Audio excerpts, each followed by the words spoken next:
Hola, buenas noches, chicos. Siguiendo con las clases de endocrino, vamos a hablar hoy de la fisiopatología de las paratiroides.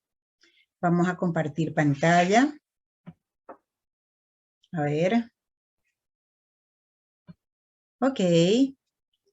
Empezamos, ¿verdad? Recordando que las paratiroides son 4 glándulas, 2 superiores, 2 inferiores, están ubicadas en la superficie dorsal de la glándula tiroidea.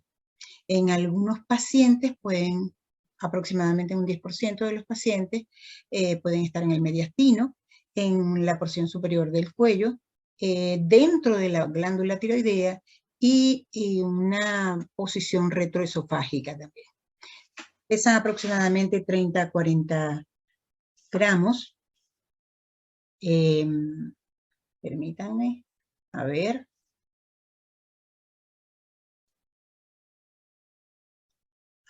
Aquí las tenemos, son 4, están ubicadas en la superficie dorsal de la glándula tiroidea. Recuerden lo que les comentaba, que aproximadamente un 10% pueden estar en mediastino, porción superior del cuello, dentro de la tiroides y retroesofágica. Las paratiroides van a estar irrigadas principalmente por la arteria tiroidea inferior y en un porcentaje menor por la arteria tiroidea superior. Esto es un corte histológico de la glándula paratiroide.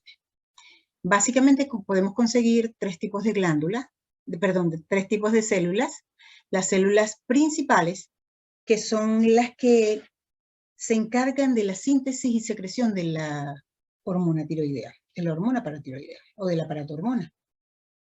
Las células oxifílicas, aquí las vemos, las principales son estas, que tienen un núcleo. Las células oxifílicas están aquí. Aparecen en las glándulas paratiroideas cuando alcanzamos la pubertad. Y ellas se supone que su función, aunque no está clara, que son células principales modificadas, que ya no secretan hormonas.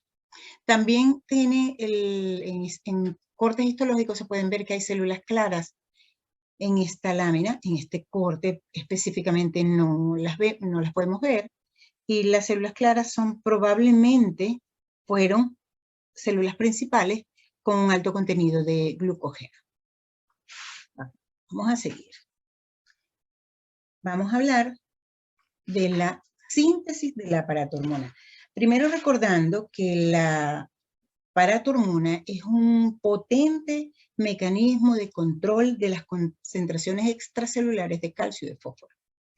¿Por qué? Porque ellas intervienen en su absorción a nivel intestinal, en su excreción renal e intervienen en el intercambio de iones entre el líquido extracelular y el hueso. Entonces, recordemos que la forma activa de la paratormona va a estar constituida por una cadena polipeptídica de 84 aminoácidos. Pero, ¿cómo vamos a hacer para llegar allá? Fíjense. La hormona es sintetizada en la célula paratiroidea. Aquí tenemos, ¿verdad? En esta imagen. Es sintetizada en la célula paratiroidea como un precursor de 115 a 120 aminoácidos. El pro-paratormona. Entonces, esto va a ocurrir en los ribosomas, en el retículo endoplasmático.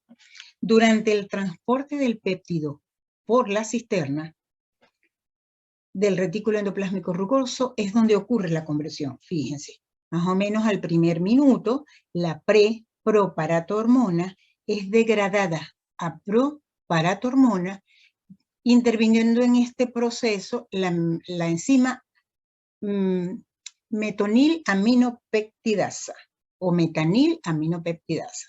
Y se produce un péptido más pequeño, que es la proparatormona, de 90 aminoácidos, y además se producen aminoácidos libres. Entre los 120 y entre los 15 y 20 minutos, posteriormente, es convertida en una paratormona madura. El proparatormona va a ser convertido en una paratormona madura, va a ser empaquetada en vesículas y gránulos secretores, ¿verdad? Para su depósito y posterior liberación.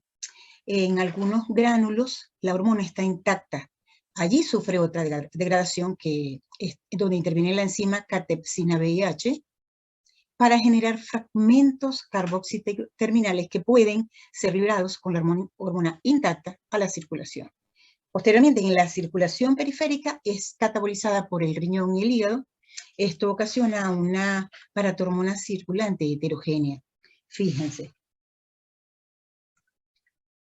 Los fragmentos aminoterminados, ellos tienen actividad biológica y son eliminados rápidamente de la circulación porque tienen una vida media corta. Los fragmentos carboxiloterminales, aquí los tenemos, ¿verdad? Los carboxiloterminales, ellos y los medios regionales, ellos tienen una vida un poquito más larga porque tienen un aclaramiento más lento. Ellos no tienen actividad biológica. Entonces, vamos a seguir. Entonces, pasan a la circulación y son degradados, ¿verdad? Ahora, la secreción de paratormona. ¿Cómo hacemos para regularla, verdad? Está regulada básicamente por los niveles de calcio.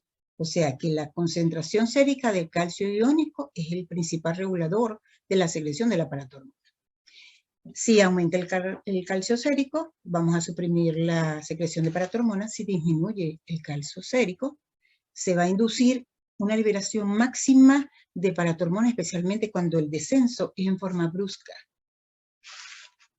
Entonces, vamos a recordar que secundariamente e indirectamente pueden ser reguladas o modificadas por las altas concentraciones de magnesio.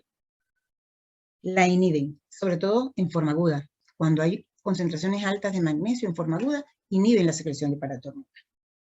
También tenemos que las altas concentraciones de fósforo estimulan la síntesis y la secreción de paratormonas, porque ellos inducen un descenso del calcio iónico, ¿verdad?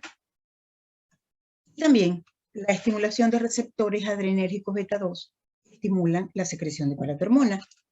Y el metabolito activo de la vitamina D, el 1.25 dihidroxicalciferol, regula la transcripción. Él se comporta como un inhibidor potente de la transcripción genética de paratormona. Vamos a recordar que la vitamina D, su rol más claro es el mantenimiento del calcio y el fósforo. Esto es muy importante para la integridad de huesos y de dientes. Ok, vamos a seguir. El calcio total. El calcio total, vamos a recordar que el 99% del calcio corporal se localiza en el hueso en forma de cristales de hidroxiapatita. Solamente el 1% del calcio se encuentra en los tejidos blandos. Entonces, y fundamentalmente en el espacio extracelular. Entonces, en sangre se encuentra en tres formas. Un 40-45% unido a proteínas, formando complejos no difusibles, ¿verdad? Especialmente con albúmina. Un 10% forma complejos difusibles con el bicarbonato, el fosfato y el citrato. Y un 50%, 50 o 55% está entre esos parámetros, va a localizarse en forma ionizada y libre. Vamos a recordar que el calcio ionizado es la forma que tiene más importancia biológica. ¿Por qué? Porque controla algunas funciones. Vamos a recordar.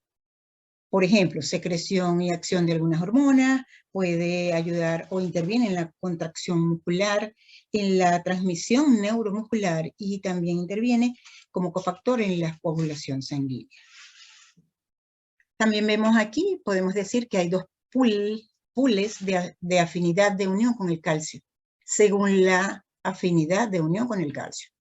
Hay un pool de afinidad reducida, donde interviene en el intercambio de calcio, por lo que se mantiene, es básico para mantener el nivel de calcio. y un pool de afinidad elevada que circula unido a globulinas especialmente complejos como la albúmina calcio palmitato, ¿verdad? Donde el calcio no es intercambiable y no participa en el nivel de calcio plasmático. Ajá, vamos a ver. Un poquito lenta. Estos son unos parámetros normales, ¿verdad? Que vamos a conseguir a nivel de laboratorio. Me pareció interesante conversarlo. Fíjense, la calcemia total normal la vamos a conseguir en unos valores de 8.5 a 10.5 miligramos por decilitro. La calcemia iónica, 4.2 a 5.6 miligramos por decilitro. Un fosfato total, 2.5 a 4.5 miligramos por decilitro. Y una calcemia total corregida. ¿Por qué? Porque como puede haber cambios en los niveles de proteínas, pueden inducir a errores en la interpretación de las concentraciones de calcio sérico. Entonces, es necesario corregir esos valores. Tenemos esta formulita que es estándar, calcemia total medida más 0.8 por 4 por albuminemia en gramos por decilitro. Fíjense, los valores normales del aparato hormona se manejan de 10 a 60 picogramos.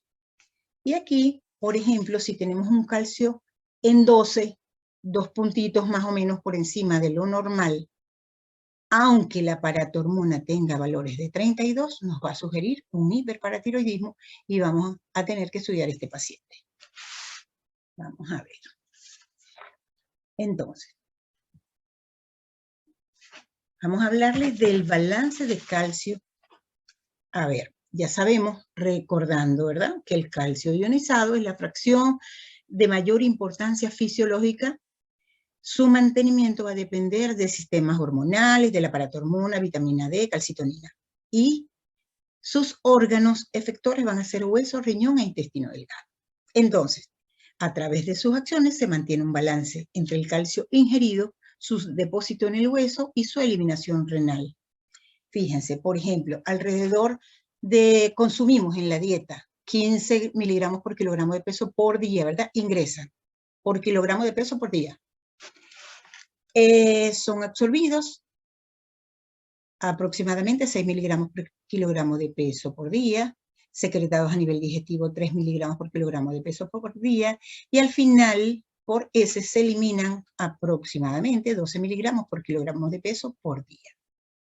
También tenemos que no olvidar que hay un intercambio que mantiene el balance entre el hueso y el líquido extracelular.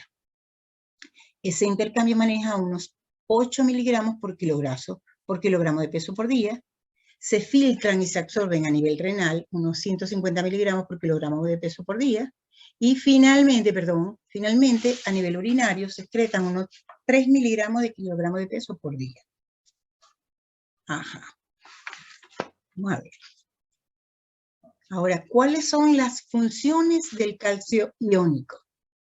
Fíjense, interviene en la excitabilidad neuromuscular, porque regula la excitabilidad, la regula. Y con esto interviene en el control de la contracción y la relajación muscular. Es un factor.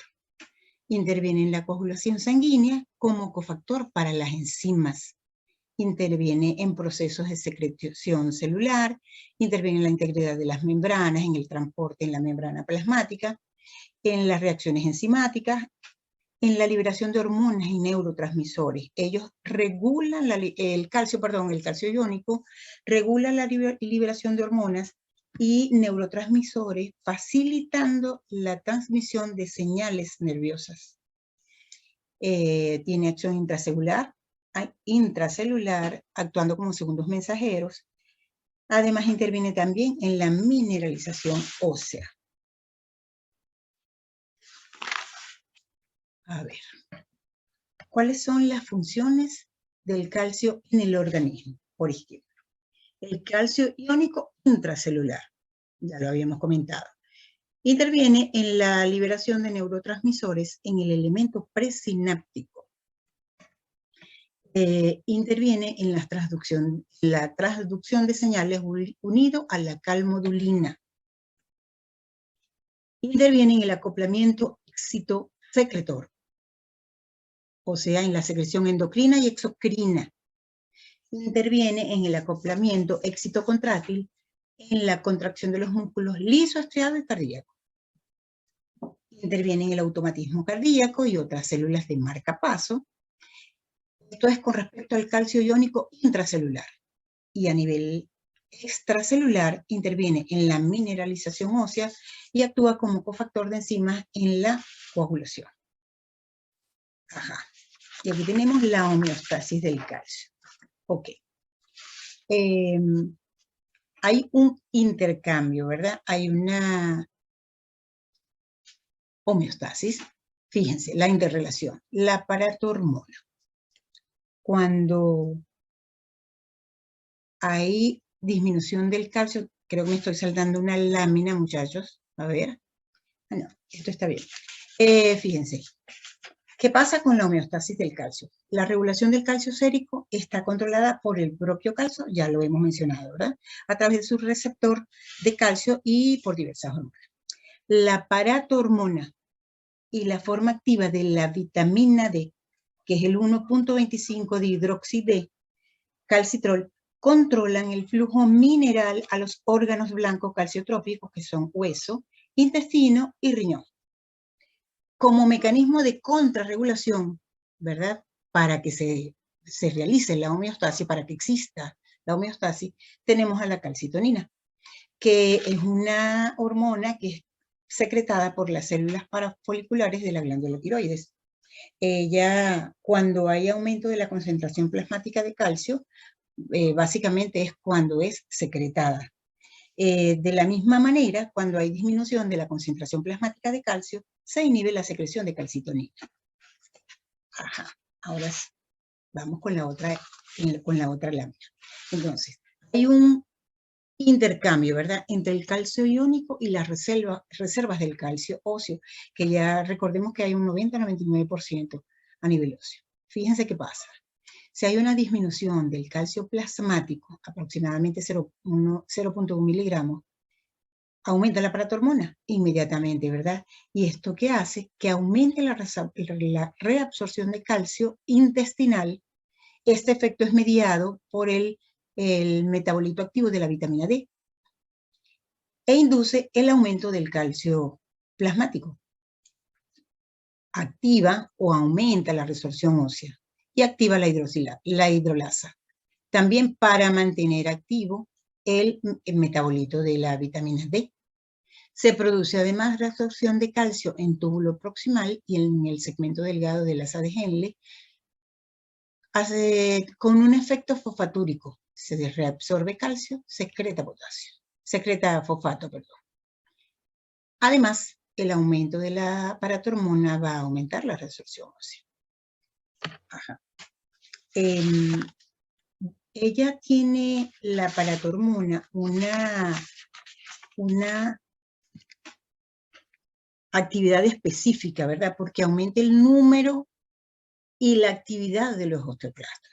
Los osteoclastos, recuerden que derivan del sistema monocítico macrofágico y que intervienen en los procesos de reabsorción ósea. Es su especialidad, de resorción ósea. O sea que destruir el tejido óseo, ¿verdad? Para ayudar a liberar calcio. ¿Qué es lo que pasa en una superficie donde esté actuando el osteoclasto? Para ese proceso, ¿verdad? El osteoclasto se posa sobre una superficie ósea y sella el área, formando un anillo adhesivo en el cual las integrinas celulares se unen de modo estrecho a las proteínas de la matriz ósea. De esta manera, el osteoclasto desarrolla por arriba de la superficie, por acá, una estructura de membrana plasmática completamente invaginada, ¿verdad?, que se denomina borde arrugado, y este actúa como un organelo separado, actuando como un lisosoma gigante, ¿verdad? Que disuelve el mineral óseo al secretar ácido sobre la superficie ósea aislada.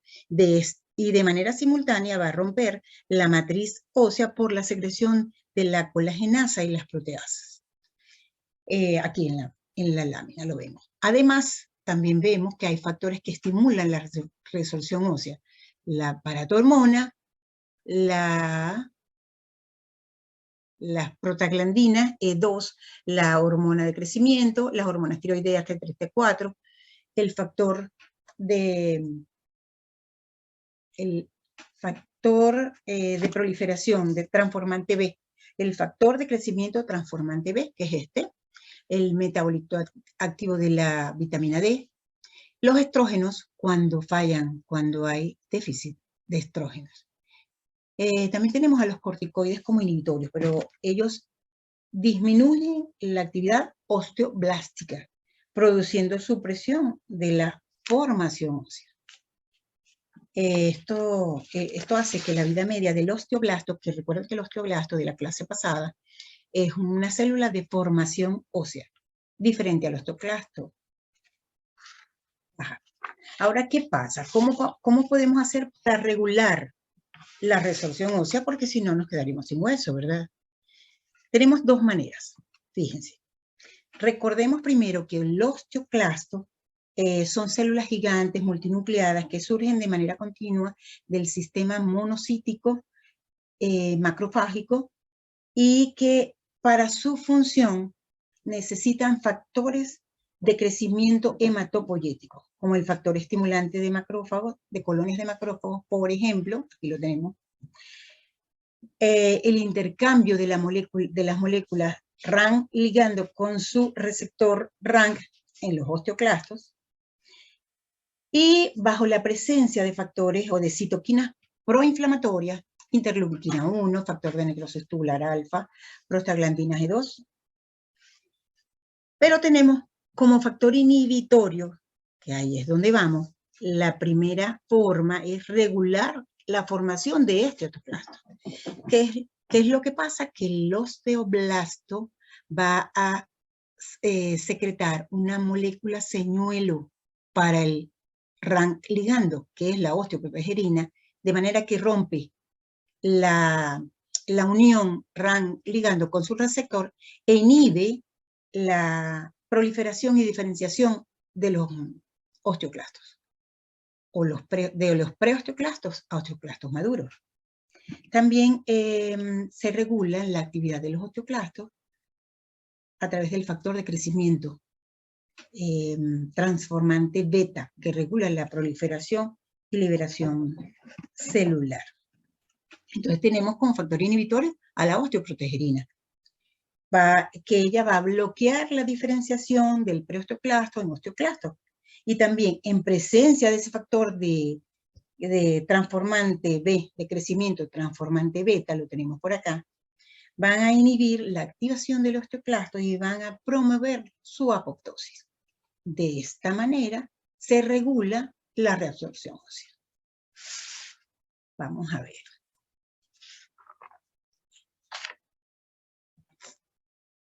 Tenemos aquí que en esta lámina lo que vamos a definir es que el sol va a promover la activación de la vitamina D, del metabolito, ¿verdad? La absorción de calcio a nivel intestinal, va a estar el sol, perdón, los rayos ultravioleta del sol. Entonces, la absorción de calcio a nivel intestinal va a estar estimulada por la paratormona, está mediada por la activación renal del metabolito de la vitamina D, que es el calcitrol. Recordando que el calcitrol tiene receptores en los osteoblastos, producen citoquinas y otros factores humorales que regulan al osteoclasto y además actúan en la mineralización. Esos son recordatorios. A ver. Tenemos aquí que la paratormona tiene sus efectos en el hueso y en el riñón. Esto va a ser mediado por proteína G, que son receptores, ¿verdad? Cuya estimulación produce aumento de los niveles del AMP cíclico, que va a aumentar su excreción por el riñón y puede servir de marcador de la acción de la paratormona. Es un recordatorio. Entonces, vamos a entrar un poquito más en materia fisiopatológica, ¿verdad? El hiperparatiroidismo. ¿Qué es el hiperparatiroidismo? Es una alteración, ¿verdad?, que consiste en que las glándulas paratiroideas van a secretar mayor cantidad de paratormona de lo normal, mayor cantidad de lo esperado, ¿verdad? Vamos a tener que el hiperparatiroidismo puede presentarse en forma primaria, secundaria y terciaria. En el hiperparatiroidismo primario, la afectación primaria se produce por afectación primaria de la glándula paratiroidea, lo que va a inducir la hipersecreción de paratormona. En el secundario hay hipersecreción de paratormona debido a la exposición crónica de niveles bajos de calcio en un individuo que tenía inicialmente función paratiroidea normal. Y el hiperparatiroidismo terciario, donde hay persistencia de hipersecreción de la paratormona a pesar de haberse solucionado la causa que mantenía los niveles bajos. Básicamente un hiperparatiroidismo secundario que persista, donde persista la hipersecreción va a producir o va a inducir un hiperparatiroidismo terciario. Todos cursan con hipercalcemia e hipofosfatemia. Vamos a seguir. Entonces, el hiperparatiroidismo primario tiene 3 causas principales, o sea, habla de que tenemos 3 factores, ¿verdad? O 3 situaciones médicas. El adenoma hiperparatiroideo o paratiroideo, que va a tener una causalidad de un 85%, la hiperplasia de las células principales con 10 a un 15%, y el carcinoma con 1 a un 3%. Ok, fíjense. Vamos a hablar de la fisiopatología o la patología, la patogenia. ¿Qué pasa cuando hay un adenoma? Hay aumento de la masa celular, hay un defecto de la secreción de paratormona, porque hay una disminución de la sensibilidad de la paratormona a la supresión por los niveles séricos de calcio.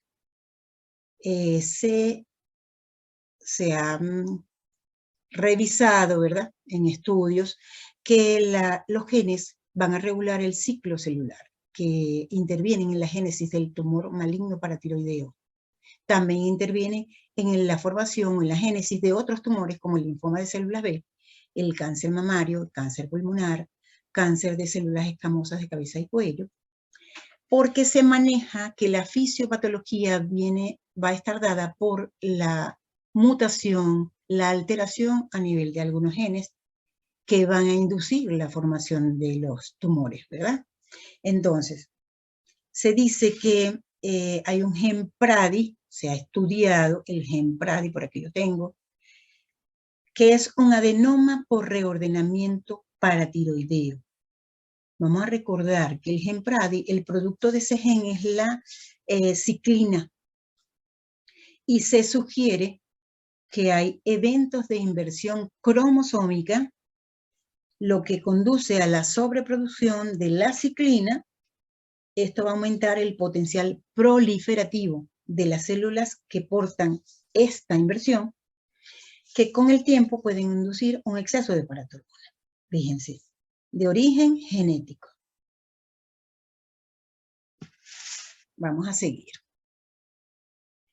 Con respecto a la hiperplasia de las células principales, recuerdan que era un 5 en 10%, ¿verdad? La causalidad de hiperparatiroidismo por células, por hiperplasia de células principales. Entonces, ¿qué es lo que ocurre? Que se produce agrandamiento o anormalidad en las glándulas paratiroideas. En las 4 glándulas, generalmente, a veces podemos conseguir en una glándula, en 2 glándulas, pero siempre va a haber aumento de la celularidad y disminución del contenido graso de esa glándula. Están involucrados también mutaciones genéticas que puede formar parte, la hiperplasia, de un síndrome de neoplasia endocrina múltiple denominado MEN, neoplasia endocrina múltiple, y que es causado por mutaciones en el gen MEN1, en este caso, ¿verdad? Mutaciones de la proteína menina, ¿verdad? El producto es la proteína menina.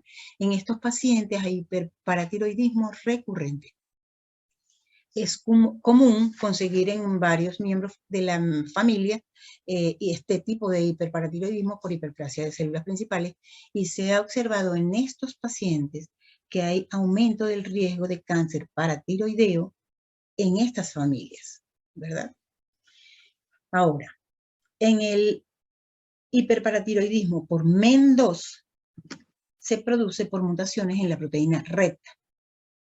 Aún no se ha dilucidado bien el mecanismo mediante el cual las mutaciones de esta proteína alteran el crecimiento de las células paratiroideas o las secreciones, pero sí se sabe que están involucradas las alteraciones de la proteína RET por mutaciones, ¿verdad?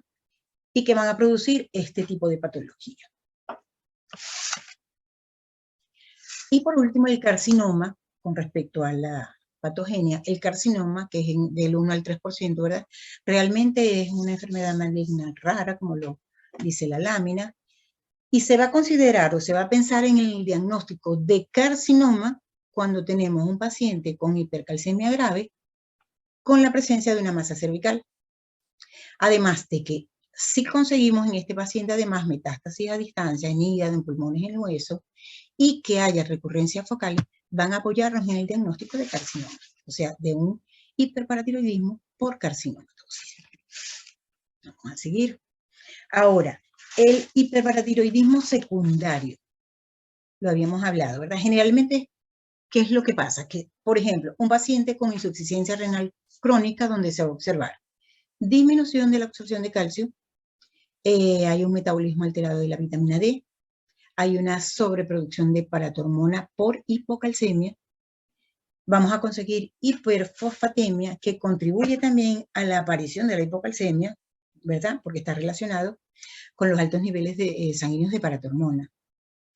Va a haber acidosis metabólica crónica y el aumento de la paratormona también va a disminuir el calcio óseo porque aumenta la resorción, ¿verdad? Lo recuerdan, ¿no? Vamos a seguir. Ahora, esto es recordatorio, que el hiperparatiroidismo primario suele asociarse con el MEN o síndrome pluriglandular o adenomatosis endocrina múltiple. ¿Qué es lo importante? Que el MEN tipo 1, en el 97% de los casos, va a ser producido por prolactinomas, insulinomas y gastrinomas, o los vamos a encontrar en prolactinomas, insulinomas y gastrinomas, y el MEN tipo 2 en cáncer medular de tiroides y en el feocromocitoma. Ok, vamos a seguir. Ok, vamos ahora a lo que más nos compete en esta clase. ¿Qué pasa cuando hay hipercalcemia? Fíjense, va a depender de varios factores. Primero, edad de la paciente. ¿Por qué? Los pacientes mayores tienen mayores síntomas que los pacientes menores. ¿Por qué? Porque las cifras de paratormona van a aumentar, van a ir aumentando con la edad. ¿Por qué? Porque disminuye la capacidad del intestino para absorber calcio, que disminuye con la edad, y va a haber también disminución de la masa renal funcional, lo que va a producir disminución de la síntesis renal del metabolito activo de la vitamina D, y esto va a hacer que aumente la secreción de paratormona. Con respecto a los procesos patológicos primarios subyacentes, fíjense, como por ejemplo el adenoma paratiroideo, el benigno, que es la causa más frecuente, adenoma paratiroideo benigno, que es la causa más frecuente de hipercalcemia. Podemos hablar de factores hereditarios, como la hipercalcemia hipocalciúrica hereditaria, donde hay aumento del calcio en la sangre debido a que los receptores para el calcio están defectuosos. Entonces no se va a producir la relación del calcio o los niveles de calcio con sus receptores a nivel celular, porque estos están defectuosos. También hay procesos oncológicos como el cáncer de pulmón, el cáncer de mama, el cáncer del sistema hematopoyético, que va a aumentar el riesgo de hipercalcemia porque al hacer metástasis a los huesos van a causar degradación de estos huesos, ¿verdad? De los mismos. Hay otras enfermedades como la tuberculosis, como la sarcoidosis, que elevan los niveles de la vitamina D plasmática. Esto va a estimular el aumento de la reabsorción del calcio a nivel intestinal, produciendo hipercalcemia. Fíjense, además, tenemos que hay enfermedades médicas concurrentes, por ejemplo, la inamovilidad, la deshidratación leve, que sería la causa más frecuente de hipercalcemia leve. Generalmente es transitoria. ¿Y qué es lo que pasa? Que cuando hay menor líquido a nivel sanguíneo, se elevan las concentraciones de calcio plasmático. Ahora, con respecto al grado, que también interviene el grado, duración y gravedad de la hipercalcemia, podemos decir que los síntomas de la hipercalcemia suelen desarrollarse en forma lenta. La gravedad de los síntomas generalmente no está relacionada con el nivel de calcio en sangre. Podemos tener unos niveles medio altos y no va a tener relación con la gravedad o con la aparición de la sintomatología. También pueden tener sintomatología inespecífica, por ejemplo, similar a pacientes con cáncer o que estén recibiendo tratamiento para cáncer, de quimioterapia, por ejemplo. También tenemos que el 50% de los pacientes diagnosticados están asintomáticos.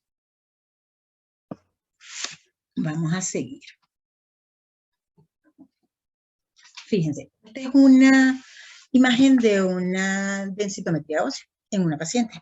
Es para recordar que habíamos hablado en la clase de osteoporosis, los parámetros, ¿verdad? Los niveles estándar de las desviaciones estándar cuando vamos a definir la osteoporosis en una paciente. ¿Qué pasa con la hipercalcemia? Que puede producir osteoporosis y osteitis fibrosa. La osteoporosis ya sabíamos que es un deterioro progresivo del tejido óseo, es una enfermedad silenciosa. Hay pérdida de la masa ósea y disminución en la microestructura del tejido óseo, va a disminuir, a deteriorarse, ¿verdad? Va a comprometer la resistencia de ese hueso y va a aumentar el riesgo de las fracturas de ese hueso. Recuerden también de la clase de osteoporosis que los huesos más comprometidos son cadera y fémur. En cuanto a la osteitis fibrosa, es una condición de destrucción de los huesos. Va a estar causada por la paratormona directamente. Está relacionada a la resorción ósea, por supuesto, ¿verdad? Es bastante rara y se produce solamente en el 2% de pacientes que están cursando con hiperparatiroidismo primario.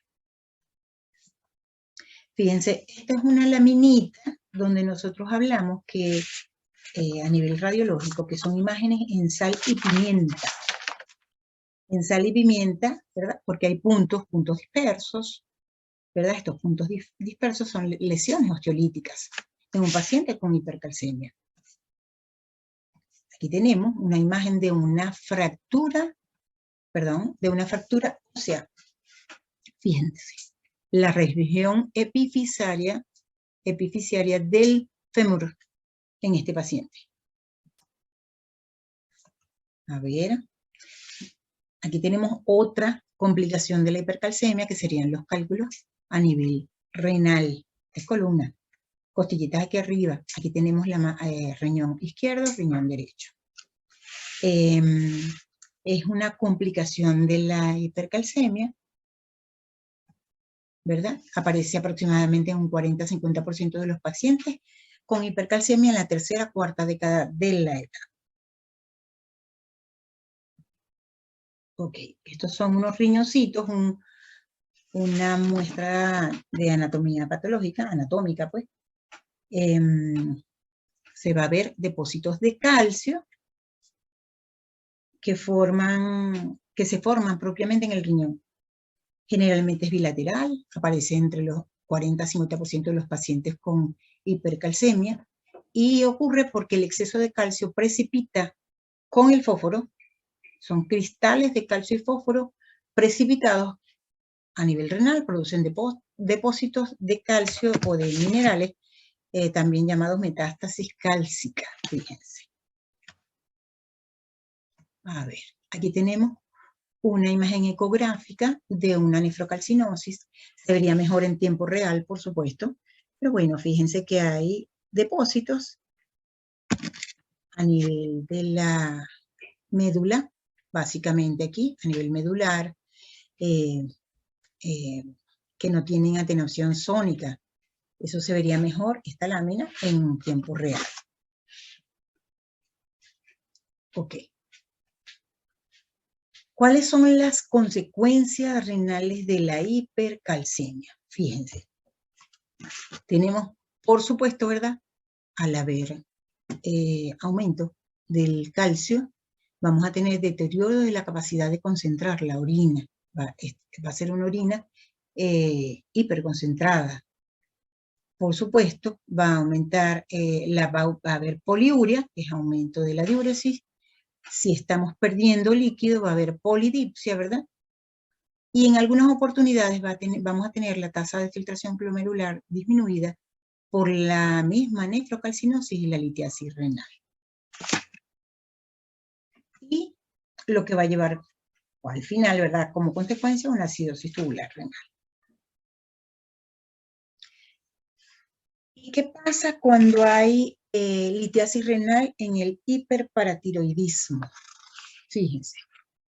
Se aumenta o cómo se forma la litiasis en el hiperparatiroidismo. Si está aumentada la paratormona, va a aumentar la resorción ósea, va a aumentar la carga filtrada de calcio, definiendo un defecto tubular funcional donde se va a crear un pH óptimo para la precipitación de cristales de calcio y de fósforo. Esta arenilla o cálculos de oxalato de calcio y fosfato van a producir, al precipitarse, cólico nefrítico, obstrucción, éstasis. El éstasis urinaria siempre va a promover la formación de colonias y van a producirse infecciones urinarias. Entonces, además, cuando tengo un paciente con hipercalciuria, con hipercalcemia, también podemos conseguir que va a producirse hipertensión. Pero en esta laminita lo que observamos es la toma de la presión de un paciente, ¿verdad? Que la presión arterial, el estándar normal, es de 120, 180, 120 sistólica, 80 diastólica, pero que los pacientes con hipercalcemia van a reflejar o va a encontrárseles o van a desarrollar hipertensión arterial aproximadamente en un 30 o un 50% de estos pacientes. Donde hay hipertrofia del ventrículo izquierdo, hay rigidez arterial porque hay calcificaciones, precipitaciones de estos cristales a nivel vascular y a nivel cardíaco también. Esto se va a evidenciar en el electrocardiograma, donde vamos a conseguir el intervalo QT, va a estar corto, y se van a producir o se van a observar, a evidenciar arritmias inespecíficas, ¿verdad? También podemos conseguir en estos pacientes con exceso de calcio pancreatitis. ¿Por qué? Porque el exceso de calcio va a producir obstrucción de esos conductos biliopancreáticos. Se van a activar las enzimas líticas y va a favorecer la obstrucción de esos conductos por precipitaciones de esas piedritas, pues vamos a decirlo así. De hecho, la litiasis biliar es la principal causa de pancreatitis. Esto es hígado, vesícula, páncreas, que tenemos duodeno. Este es el árbol biliar. Entonces, síntomas que podemos conseguir en estos pacientes: náuseas, vómitos, reflujo, constipación, dolor, por supuesto, un dolor terrible. Ok. Otra consecuencia de la hipercalcemia, además del Helicobacter pylori, también la hipercalcemia puede inducir la formación de una úlcera duodenal porque cuando hay aumento de calcio, hay aumento de la gastrina, por supuesto aumenta la secreción del ácido clorhídrico, activándose, lesionándose en la mucosa duodenal y se va a producir una úlcera. Vamos a ver. Esta es una imagen endoscópica, ¿verdad? De la úlcera. Aquí podemos ver que hay una situación de solución de continuidad, no está tan definida como aquí la mucosa. Aquí está mal definida. Eso es una solución de continuidad. Una úlcera. Entonces, también cuando hay hipercalcemia se van a producir alteraciones neuromusculares del sistema nervioso central. Recuerden que el calcio interviene en la liberación y regulación de neurotransmisores. Si hay alteración de sus niveles plasmáticos, van a producir desorientación, letargo, fatiga, anorexia, depresión, debilidad y algunos otros síntomas como laxitud, ¿verdad? Puede aumentar el riesgo de accidentes por estas alteraciones. Aquí vemos a una persona que ha tenido un accidente, probablemente se le comprobaría que tiene niveles altos de calcio y va a tener alteraciones a nivel neuromuscular y del sistema nervioso central. Entonces, la hipercalcemia un calcio mayor de 15 miligramos va a producir estado confusional, estupor, coma, trastornos de la función cognitiva y va a producir psicosis. A ver, desmineralización de los dientes, lo que va a promover la aparición de calcio, la aparición de caries, ¿verdad? En estos dienticos que están descalcificados. Los van a hacer más propensos a la aparición de calcio, de caries. Ajá. Aquí tenemos entonces, importante muchachos, manifestaciones clínicas del hiperparatiroidismo. Resorción ósea, ¿verdad? Porque aumenta la paratiroides y va a aumentar o a promover la resorción ósea, que va a conducir a osteoporosis, a osteitis fibrosa, que van a promover o a facilitar, a aumentar el riesgo de fracturas óseas.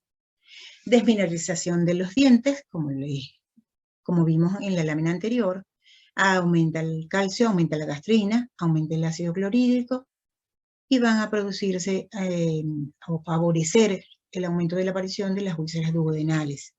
Pancreatitis, depósitos de calcio en córnea y en la piel, hipertensión arterial, acortamiento QT, cambios emocionales, nefrocalcinosis, entre otras, ¿verdad? Cálculos biliares, diabetes insípida. A ver, hiperparatiroidismo secundario. Tenemos que hay en el hiperparatiroidismo secundario, recuerden que hablábamos de un paciente con insuficiencia renal crónica, que vamos a tener disminución de la síntesis del metabolito activo de la vitamina D, lo que va a disminuir la absorción intestinal de calcio y lo que va a producir una disminución del calcio plasmático, que va a conllevar al aumento de la paratormona. Pero además tenemos disminución de las nefronas funcionales. Eso hace que disminuya la tasa de filtración glomerular. Hay un aumento progresivo de cristales de fosfato. Hay una precipitación de esos cristales de calcio y fosfato, lo que hace que aumente el calcio que está excretándose a nivel renal, que va a producir también, inducir el aumento de la paratormona y por ende va a aumentar la resorción ósea. Entonces, el hiperparatiroidismo terciario,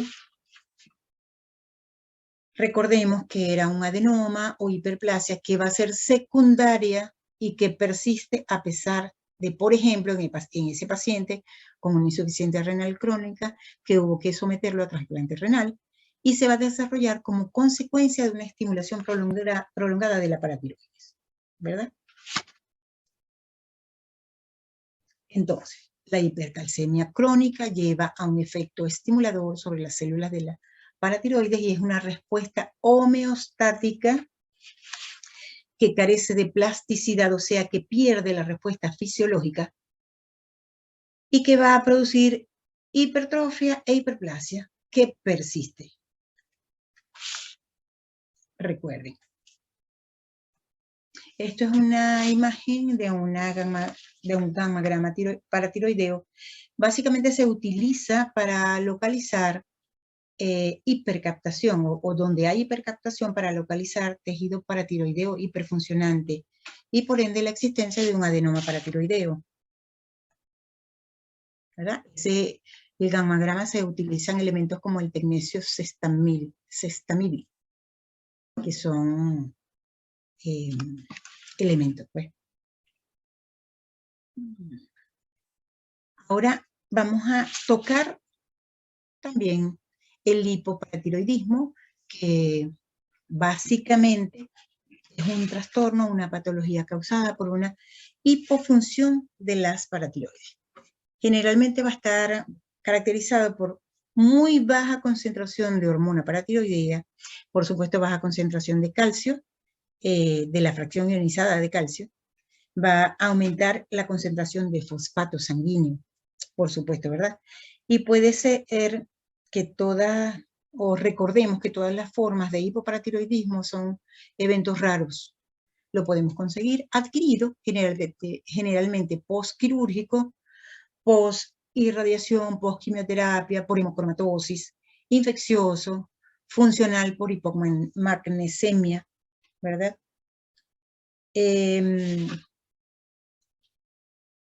Familiar, donde hay una deficiencia poliglandular autoinmune, o sea que hay una alteración en el sistema inmune, donde hay anticuerpos contra la paratiroides, recuerden que ellos comparten receptores. Entonces, ahí va a producirse anticuerpos contra la paratiroides, contra la tiroides, contra las glándulas adrenales, el ovario, los melanocitos, además. Y podemos conseguirlo congénito. Son patologías específicas, por ejemplo, el síndrome de DiGeorge, que son patologías autosómicas dominantes, un trastorno en el cromosoma 22, va a ocasionar desarrollos deficientes de algunos sistemas orgánicos, problemas del paladar, insuficiencia velofaringea, hipocalcemia, infecciones recurrentes, defectos cardíacos, generalmente hay ausencia de paratiroides, del timo además, y enfermedad cardiovascular. Estos pacientes generalmente mueren antes de los 2 añitos de edad, si es que alcanzan a llegar hasta allá, ¿no? Ajá. Esto es un signo específico que observamos en situaciones de hipocalcemia. Se llama signo de Chebostek, también conocido como signo de Weiss. Es un signo de tetania. El nervio se aprecia una reacción anormal al percutir el nervio facial en el arco cigomático.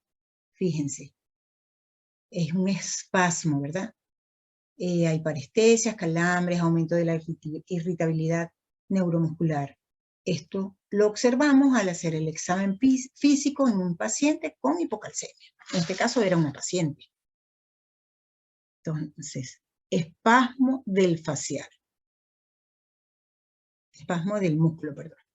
Al percutir el nervio facial en el arco cigomático. Ajá. Aquí tenemos otro signo de Chebostek, que, perdón, en este caso sería Trousseau, signo de Trousseau, es el signo de hipocalcemia por excelencia. Fíjense, es un espasmo visible, doloroso del carpo, al aumentar la presión del esfigmanómetro por encima de las cifras sistólicas, 10 milímetros de mercurio, durante 3 minutos aproximadamente. Esto es una evidencia de tetania latente. y que va a expresarse con la isquemia. Es un signo de tetania latente y es el signo por excelencia de hipocalcemia. Aquí lo vemos también. La lámina reconociendo el espasmo carpopedal.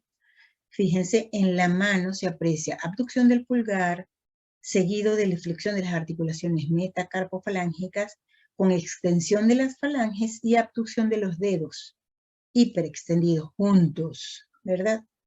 Además de la flexión de la muñeca, y aquí no lo vemos, pero también el codo se flexiona. Estos efectos también pueden ocurrir en las articulaciones de los pies, similar, pues. Y son reflejos que se reconocen, que se aprecian en un paciente con hipocalcemia. Hipocalcemia. Ajá. Si tenemos un paciente con hipocalcemia, vamos a tener que, en la emergencia, vamos a tener que intubarlo. Este es el procedimiento para hacer la intubación. Bueno, tiene que ser una mano diestra, un médico con experiencia, con mano firme también, nervios de acero para no lesionar las cuerdas vocales, y se coloca el catéter, ¿verdad? Ahora, esto es cuando ocurre un laringoespasmo y un broncoespasmo para nosotros decidir hacer la intubación. Paciente que llega a emergencia. También se va a producir insuficiencia cardíaca porque hay disminución del inotropismo. A ver, alteraciones en los intervalos, ¿verdad? Un QT prolongado por fase 2 prolongada. Entonces, vamos a recordar que en las hipocalcemias crónicas vamos a tener pacientes, fíjense, se va a producir calcificaciones intracraneales que tienen una predilección por los ganglios basales. O sea, que va a haber precipitaciones de calcio a nivel de los ganglios basales.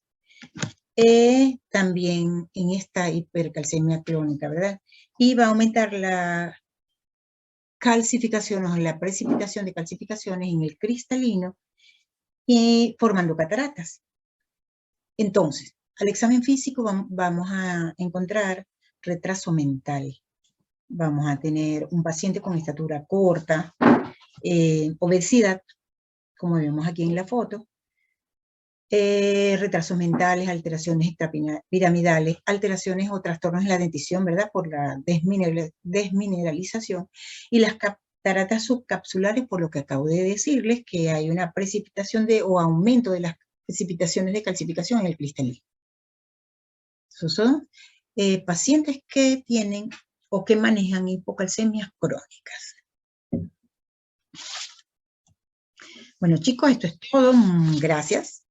Les vuelvo a enfatizar, refuercen los mecanismos fisiopatológicos de lo que les comenté. Y bueno, nos vemos en la próxima clase.